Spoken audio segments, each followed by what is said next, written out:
Hi നമസ്കാരം. ഓണം എത്തിയല്ലോ.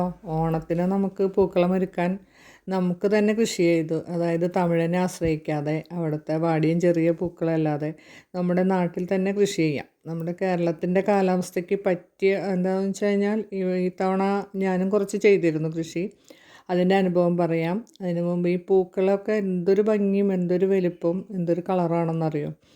നമുക്ക് കുറച്ച് 3 മാസത്തെ കാലയളവ് കൊണ്ട് നമുക്കിത് കൃഷി ചെയ്തെടുക്കാവുന്നതാണ്.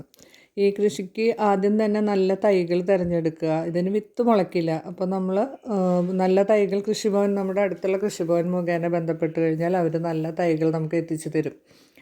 അത് ബാംഗ്ലൂരിൽ നിന്നൊക്കെയാണ് വരിക. ഇല്ലെങ്കിൽ നല്ല ഷോപ്പ് അംഗീകൃതമായിട്ടുള്ള പച്ചക്കറി തൈകളും ചെടികളൊക്കെ വിൽക്കുന്ന നല്ല അംഗീകൃത ഏജൻസീനെ സമീപിക്കുക.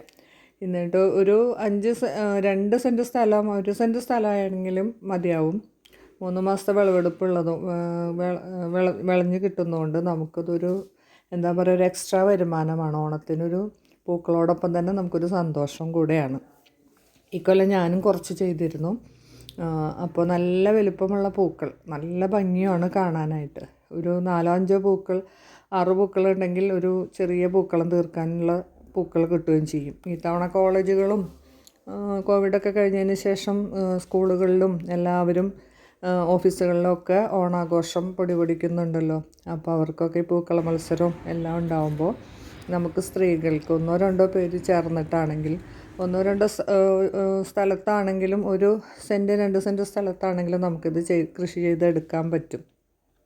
അതിനാദ്യം മണ്ണ് നന്നായി കിളച്ചൊരുക്കി ഗ്രോ ബാഗിലായാലും ഇത് നടാൻ പറ്റുന്നതാണ്. ടെറസിലുമൊക്കെ ടെറസിൽ സ്ഥലമുള്ളവർക്ക് ഗ്രോ ബാഗിൽ ടെറസിൽ വെക്കാവുന്നതാണ്. ഇനി എന്തെങ്കിലും സംശയങ്ങളുണ്ടെങ്കിൽ കമൻറ്റ് ബോക്സിൽ ചോദിക്കുക. എല്ലാവർക്കും ഹാപ്പി ഓണം.